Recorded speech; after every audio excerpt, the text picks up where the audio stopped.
Greetings, children of Africa. Sawubona, dayo dayo.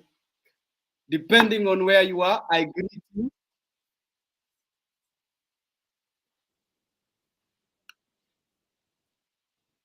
I greet you all with the greetings of peace. Today is a special day, Yes. a day I've waited for so long, because with us is none other than Lehlohonolo Peega, the Festac Festival of Africa, Culture and Arts director himself. My brother, introduce yourself. How are you, man? I'm not sure if I can do as many greetings as you, but let's see how far I can go, right? Zuri, Sanbonani, Dumelang. Okay, I mean, some parts of the African continent will say Salam Alaikum. Uh, which one did I not use? Inda, Lochani, Ditovoa. Yo, man, when you need these, they're just not flowing as much as they should. But yeah, thank you for having me one more time, my dear brother. I'm always happy to, with the limited time that we have in life, happy just to conversate and just, express some little ideas that I have about this or that, and just get to meet other people and actually just even appreciate the platform that you give us, which is, beyond you. It's an entry point to an entire network, who are following your channel, with other people who are following your work, with other people. So we ought not to take that very light. We have to be very appreciative every time to have space where people can hear a thing or two about whether what you are doing or what your ideas are on this and that. And then in terms of general introductions, I'm quite bad in speaking about myself. So I normally just say to people along the conversation, you'll get to know a thing or two about me.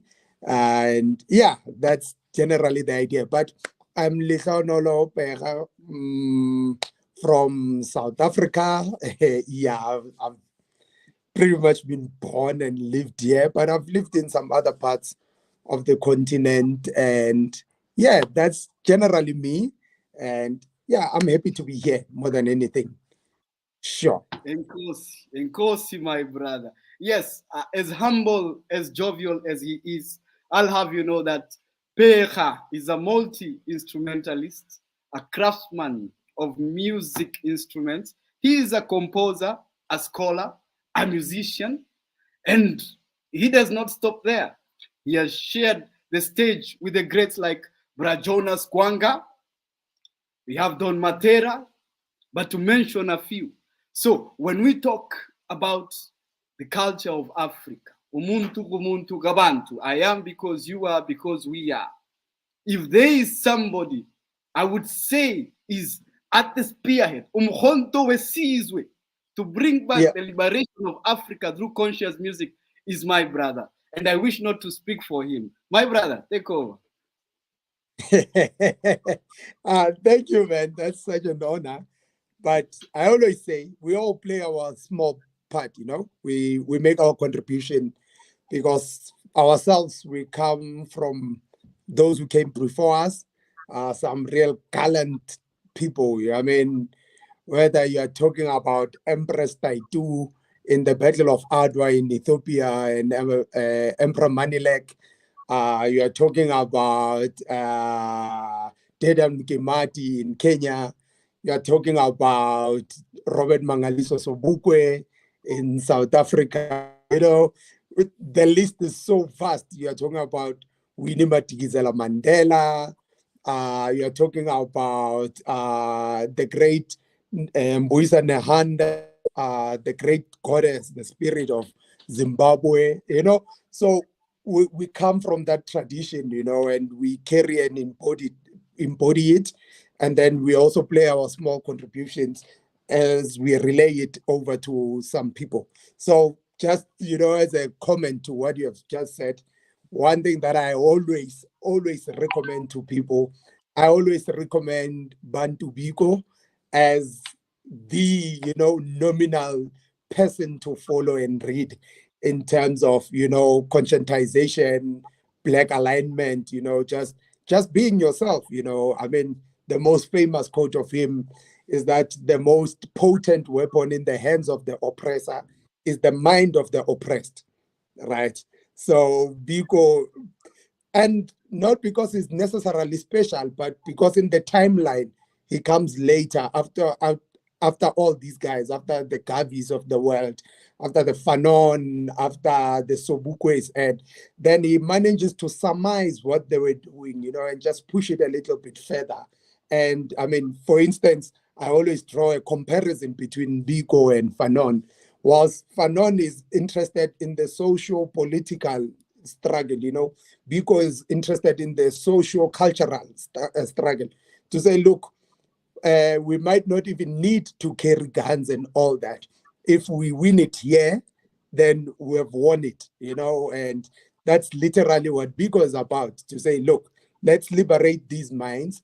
The minute we liberate these minds, I mean, there's so much more that we can do. It becomes easy. And of course, it aligns with people like Sankara when he speaks about a soldier with no political education is a potential criminal. So you see that there's this fascination of the psyche that if you win it at the psyche level, you pretty much have won it at any place, because now people start to being, Pan-Africanists, become patriotic, then black nationalists, and all sorts of things. So that's the one seminal piece I recommend. I write what I like as like the Bible that, yeah, at minimum, every other year I have to read it.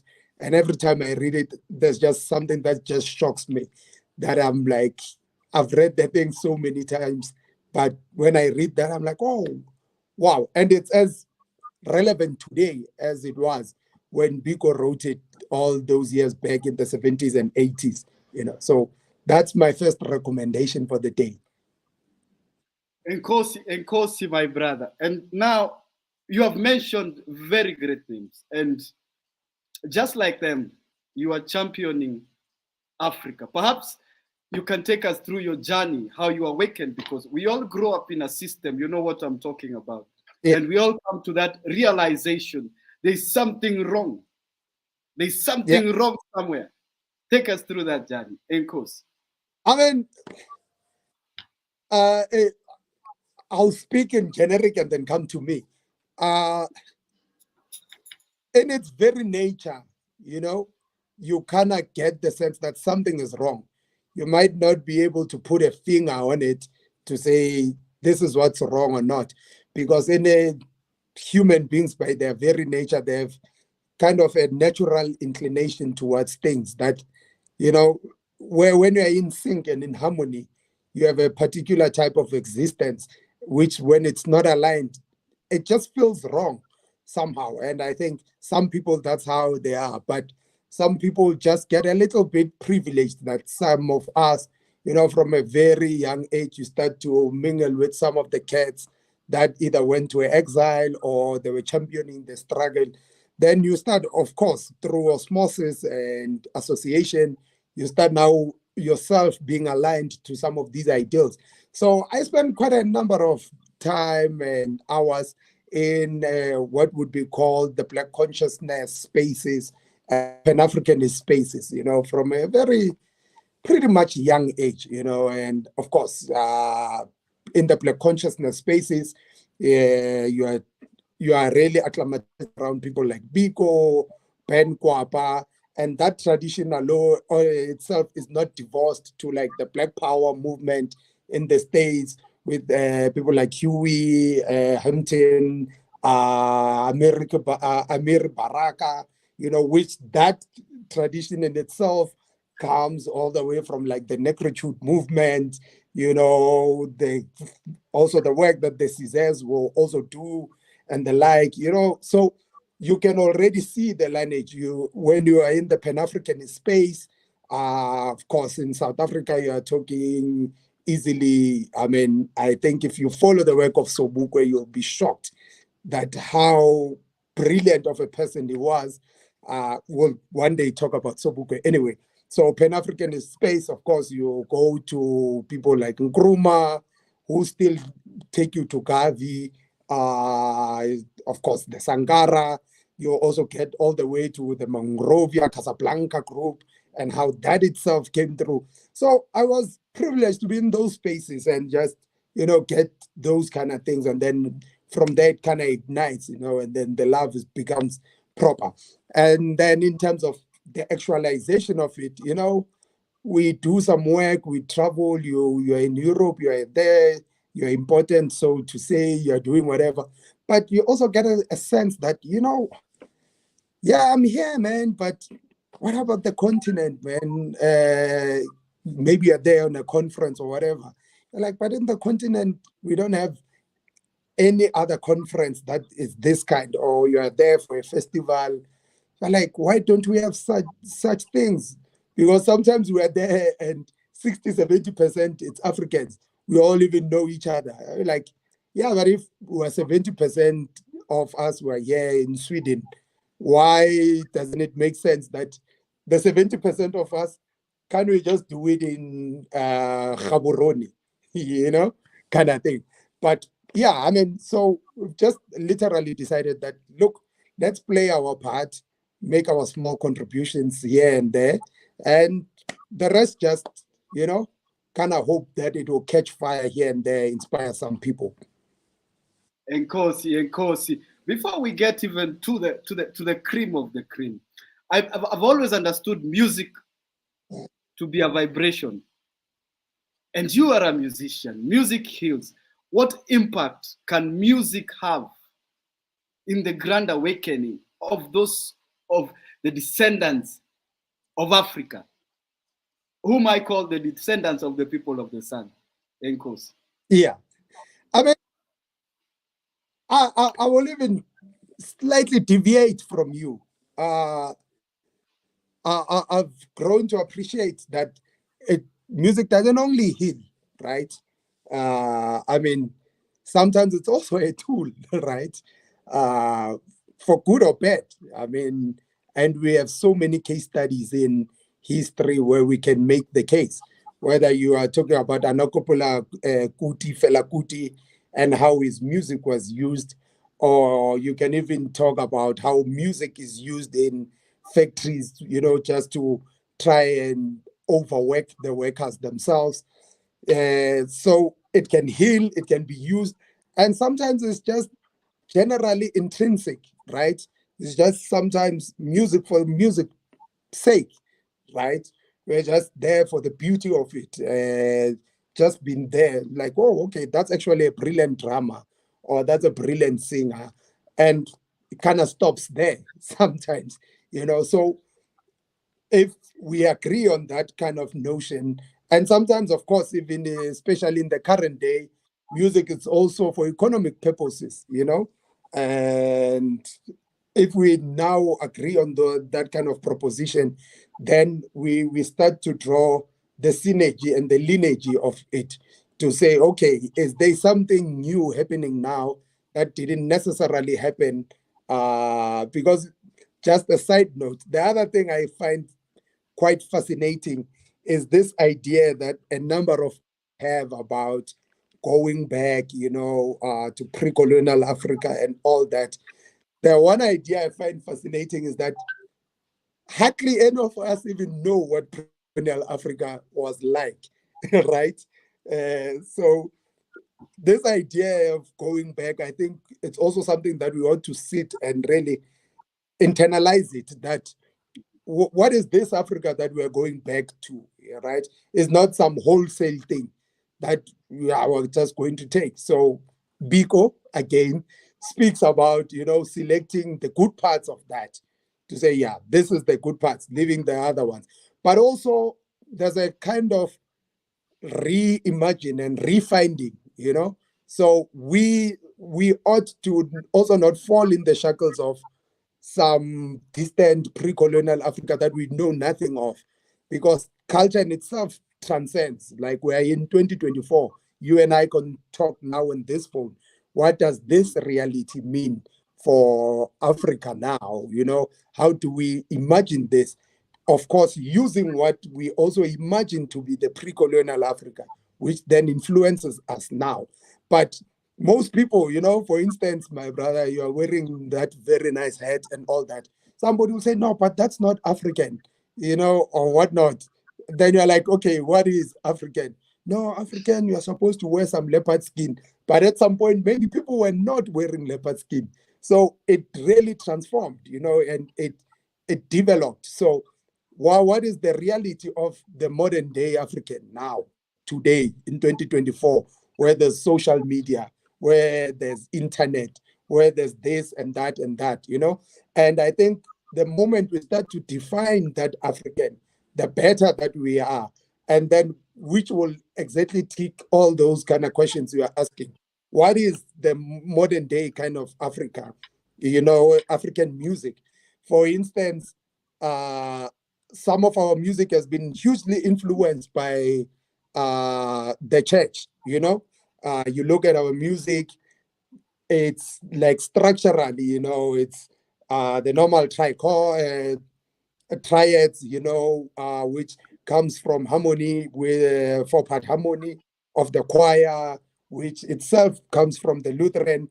But also you find a lot of other African Christian churches, whether you're talking about the Zionist Christian church. I know in Uganda they have one, why am I forgetting the name now?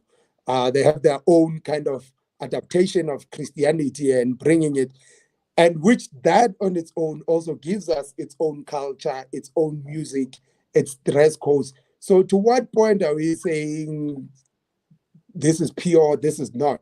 So I think, it's that kind of notional sensibility to say, what is African music in the current norms, in the current sense? I don't know. I'm just throwing ideas out to think about and, see if they make sense. I mean, I don't know. What do you think? And Kosi, I couldn't agree with you more. My Yeah. brother, are you able to receive me clearly? Yes, I can hear you. Okay, because I'm getting a viewer saying that they are not getting sound. Thank you, Nkosi. So now, let us come to the reason that we have convened here vis-a-vis. Let's begin at Arusha. Lessons from Arusha. Yeah. How about we just take it all the way? Take it all the way. Take it to 1977. Let's begin there. Let's give them the history. It actually starts in 66. So 66. I guess it's gonna be necessary for like 2 minutes or so. We start there. So I mean, this is 1966. The tide of liberation is really blowing through the continent. Ghana started it in the 50s, and a whole host of countries follows in the 60s. So the spirit is there. Everyone believes we're gonna be free, but in SADC, that is so far away, that reality. Then the four mothers and fathers of the continent, came together to say, how do we capture this moment, to really celebrate this moment, but also how do we facilitate the coming together of Africans? And by Africans, they meant diaspora Africans and continental Africans. So, here we're talking about people like Leopold Senghor, the Caesars, the Fanons, right there. So these guys then decide to come up with this idea called the Festival of Arts and Culture, which the acronym is Festac, to say, this is the vehicle that we're going to do it. The idea is simple. This is a platform where we're going to celebrate our cultures, showcase who we are, celebrate this moment of refinding our independence, and, also bringing Africans together. And the festival was meant to be hosted every 2 to 4 years and rotate from each country, so that sometimes if it happens in Kenya all the time, people feel like it's our thing in Kenya, or it's our thing in Zambia or whatever. So it rotates because also then everyone gets a chance to host it. Everyone, kind of has ownership of it. But also you get to move from Kenya to Zambia to see somebody, how they live, what their culture is, and then it moves to Zimbabwe or whatever the case might be. So that is 66, right? 66 happens in Dakar, Senegal, under the tutelage of the then president Leopold Sedar Senghor. Yeah, I mean, it's a month long, it's brilliant, and it's everything. Nigeria is supposed to host the next one, which would have been 68 and the likes. Nigeria goes into civil war, which link Biafra and all that. Then, in a typical African way, no one touches it. Like, we'll wait for Nigeria. If it's going to be in civil war for the next 30 years, we're just going to wait, you know? Then, eventually, of course, Nigeria goes off.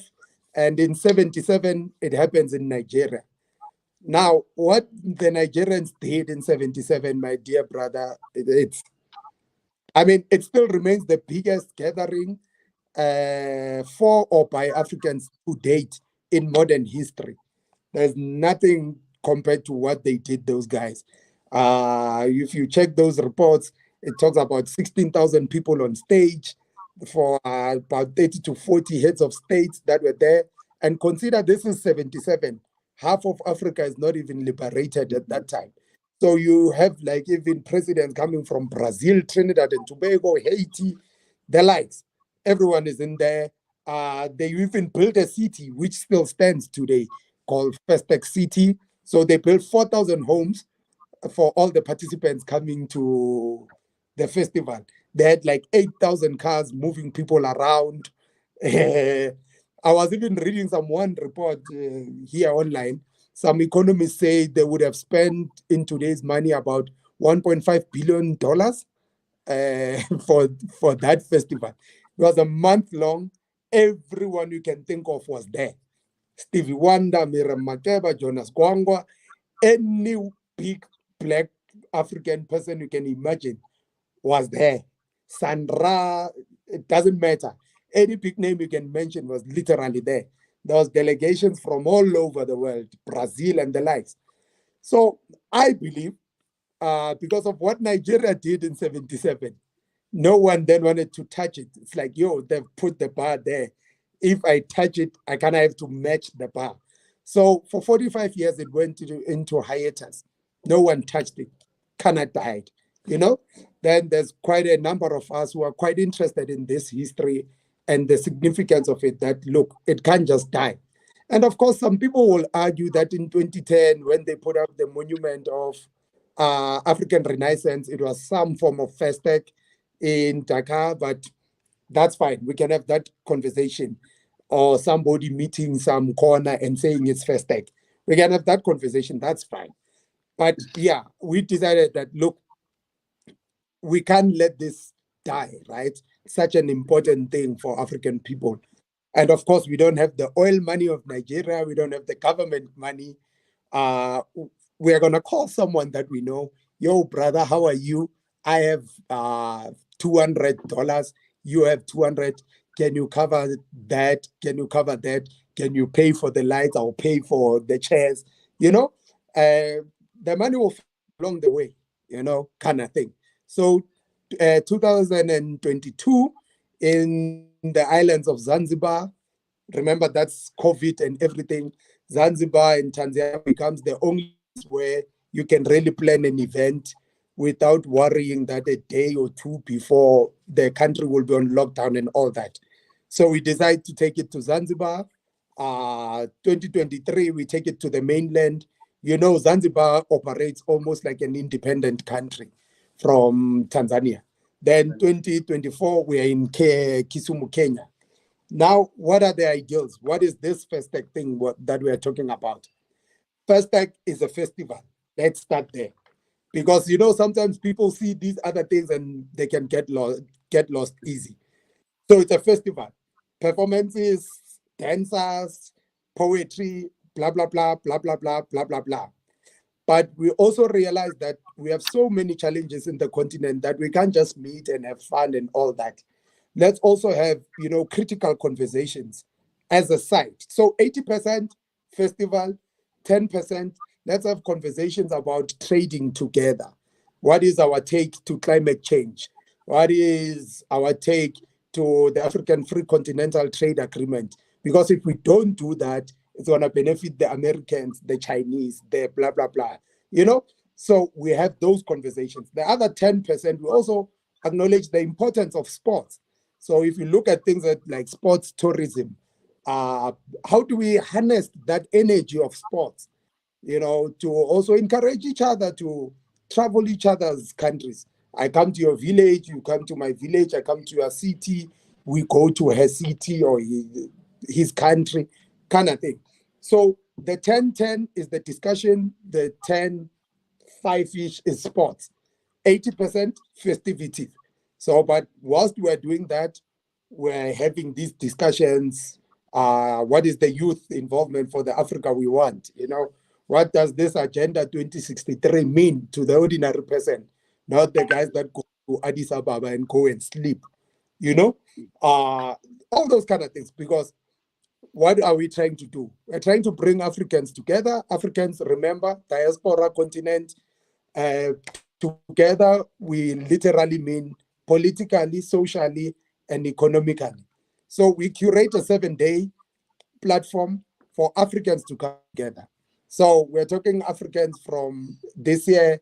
We have delegations from Trinidad and Tobago, where people coming from Haiti, delegations from Mozambique, delegations from Nigeria, Tanzania. We have people coming from Australia and the likes, right? It's just Africans in one table. And also, what is Africa's relations to certain parts of the world? For instance, this year we have decided to say, okay, the Africa-Asia, Africa-India trade, what is our relations with those guys? Of course, in mind with the entire BRICS thing and all that. So you'll see, for instance, when you come in, there's also a huge cohort of Bollywood filmmakers. The questions that we are asking basically is to say, what are the opportunities for Africans in Bollywood? Because everyone wants to go to Hollywood. You might find that Bollywood is the one place where you can have a very sustainable career. And there's also case studies to that effect. There was some movie made here in South Africa about a Zulu and some Indian, and it actually made some serious waves in India, for instance. So yeah, that's generally the structure of it and what we are trying to do. Nkosi. Now, say I have just watched this.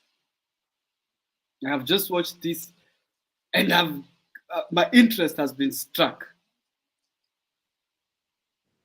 I'm either on the continent or off the continent. What next, my brother? There's no other simple next except this one that I'm going to say. What's next? You look at your bank account, you go on the internet, you check flights, you check accommodation, and be like, yo, I'm just going to go there for 7 days, meet all these other Africans. And of course, I mean, you can go into our website, www.festac.org, Festac Africa, sorry, www.festacafrica.org, and see some of these things that are there. Easily put in your details on that registration form, because we kind of need to know how many people we're expecting so that we prepare the venues adequately. You don't want to anticipate 400 people are coming only to be dealing with 5,000 people. Because if you have 400 people, you plan around 500. So if 5,000 come now, that's something else. There's no ways you can work around that venue. So yeah, you just punch in, register on the website. You'll see you can register as an attendee, artist, or get an exhibition booth, which of course comes at a charge, which is money really that we use to prepare the venue, pay for this venue, get the stage, pay for these lights, make sure that the stands are there for exhibitors, myself fly into Kenya, somebody fly, kind of thing. So yeah, just look at it.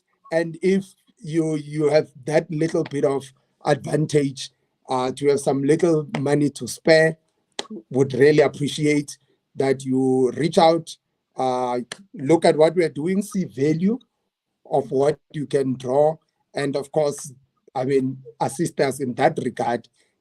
But if not, we still just want to see you as an African, because our entire point, we just want people to come. What makes us happy is to see you tomorrow visiting Antigua and Barbuda because of someone you met in Festac, and having a business partner in Monrovia because of someone you met in Festac, having a friend. That's what makes us happy the most when we see those interactions, because we have realized that this coming together of Africa is not going to happen in Addis Ababa. Most of those guys there, they go there to sleep. So it's going to happen, between you and me. When I know you, I slightly now change even my stereotypes that Cameroonians are this or that. It changes because now I have a friend in Cameroon. Stereotypes that Zimbabweans are this or that, it changes, which also now incentivizes you to go visit Namibia because you know someone in Namibia now. Like, oh, actually, let me put in some money and come visit you. I've always wanted to come to Namibia, but I didn't know anyone. So that's what we are trying to do. One person at a time, mutu mutu, umuntu emntwini, just to try and bring these Africans together and say, yeah, man, let's do that. And Kosi, yes, as wise, as big as his portfolio is, and as humble is. Peega, my brother. Now we did the reconnaissance, and we know what happened. We don't need to regurgitate that. We were supposed to have the festival in August. I mean, in May, then a few things happened. Now we were able to restructure. We are able to see exactly what is going to. For accommodation, what can the people look forward to? Because it's better they hear it from you. We've just been giving bits and tips, so it's better coming Yeah. from you. No, I mean, when they made the whole of May, I spent it in Kenya. Of course, the festival now is permanently locked for May, targeting the 25th, which is Africa Day. So we are doing the last week of May every year, targeting the 25th, which is Africa Week, Africa Month, and all that. So for consistency, that's what we have done. But of course, we're in Kenya now. There were floods in Kenya.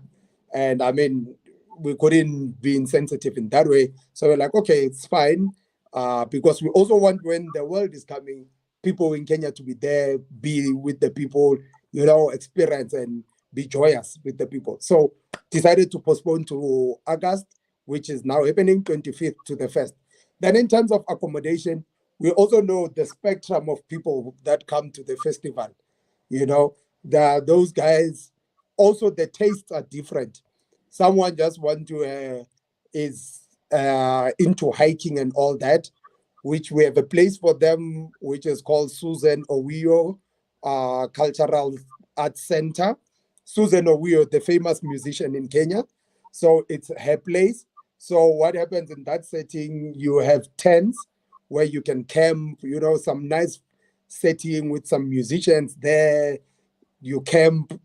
Good thing Kenya in August is even more than hot. Kenya generally is hot. In August, it just gets even more crazy in terms of hotness. So there's that option.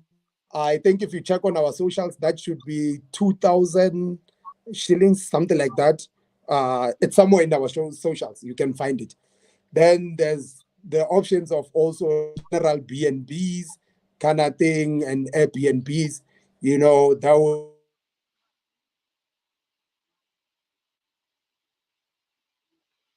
My brother, are you still with us?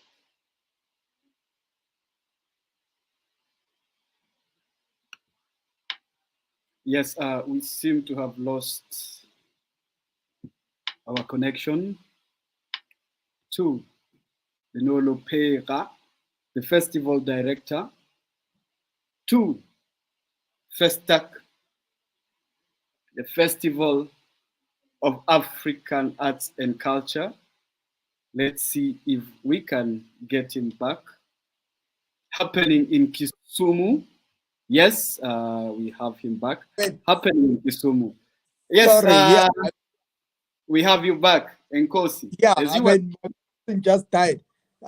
These people just keep on moving. I don't know what they're doing. Somebody tripped it off. Just switched to my phone data. But anyway, yes. So I was saying there's also just general B&Bs, that you can look into, all the way to the 2-star, 3-star hotels, up to like the 5-star, which would be the Acacia, the Sarova, Imperial, the Royal Suites, and the likes. So we Swiss, have a yes, we got spectrum for everyone, up to your taste. If you are the Sarova kind of person, yeah, go to Sarova. If you are the outdoor person, we have set up that for you. You can camp, have a beautiful thing, because already there's a system where you keep your bag, it's safe, camp, you have this very nice time, and it has a very beautiful view right on top of the mountain. You see the lake itself, and then you see even the flights as they land into Kisumu Airport, and there's a nice hiking trail there where you can hike all the way to the lake to eat some fish and come back. So yeah, literally we have that spectra. You can check in our website, there will be a page there on more or something like that. You will see the some of those hotels that are there. And even in terms of travel, we have those kind of, because we try and make it a little bit easy for people, because we are also not naive that it's not cheap for people to do that kind of exercise. So we go to all these airlines, kind of negotiate discounts for people. We don't get anything, but just to make some, a little bit easier for people, we go like a KQ, can you give our people some discount? Jumbo Jet, Safari Link. uh, Ethiopia, yeah, kind of thing, Safari Lane and the likes. So yeah, that's the general space. Yes, information which is available on the Festac socials on Facebook. That is Festac Festival. Yeah, Festac Africa, uh, Instagram, yeah, which would be the same across all socials, really. across In all social. Yeah, or you can just go into the website. There at the bottom, you will see the different social media pages. When you click, it will just automatically push you there. And the other thing, which also most people ask me, you'll find also the link to the ETA. When you apply for the ETA, we have the link there on our Facebook thing, because people end up clicking wrong links and then they get extorted by someone somewhere. So you can also use that link for your ETA. Nkosi, my brother. Yes, we also had a meeting with the security uh, operators in Kisumu. And what can you give for our people? Brilliant. About 2 days ago or so, there was even a site visit of where, because we have 3 venues. One of them is going to take like 80% of the program, which is the Jomo Kenyatta International Stadium, Makuleo. So that's the one. The other one's going to be Mama Grace Onyango Social Hall, Cultural which Center. center. Then the other one will be the Dunga Hill Camp at Dunga Beach.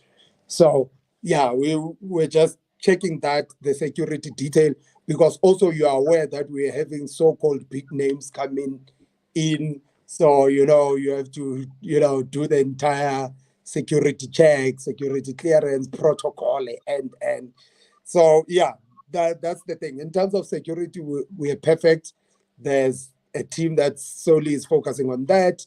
We're working closely with the county, which does even all the risk analysis with the security team that we have. So yeah, we're quite fine. We're quite fine, really. We're quite fine. Yeah. So even though those guys, the security guys are always a problematic type.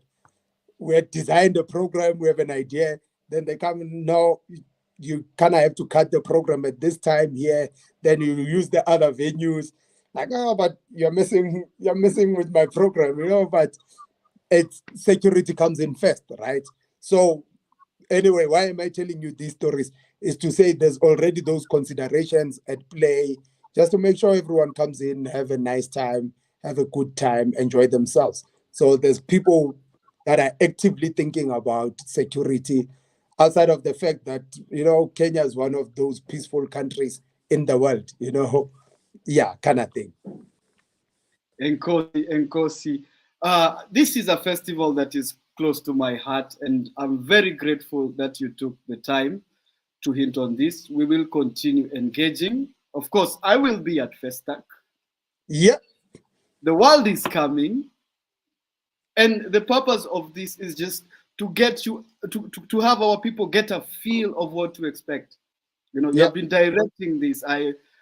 Since the beginning in Kisumu when with the recon and all that. It's been an amazing journey, and finally we are here. So a word of invite. Your last bite. I know you've had a busy day. I know you've had actually a very busy couple of months. So your word bite, and then we can let you have some rest.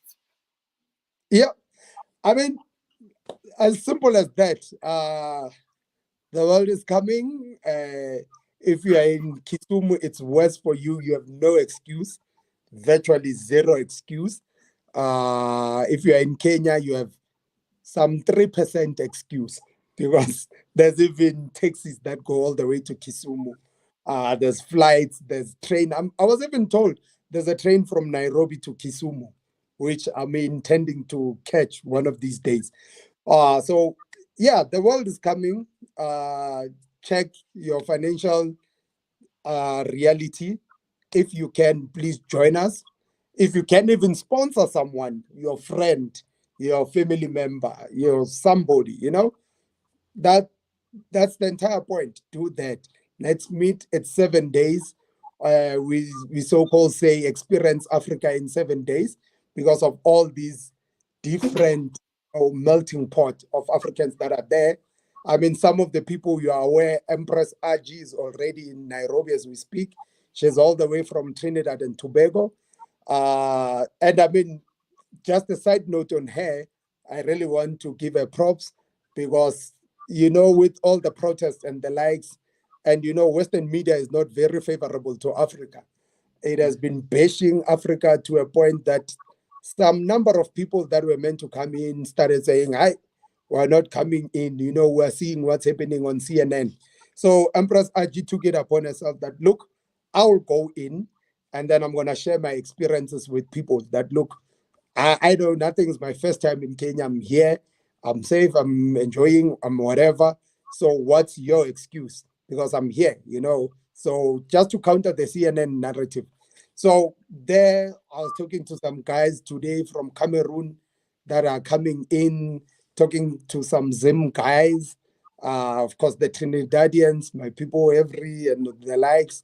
I was talking to some US people that are coming in.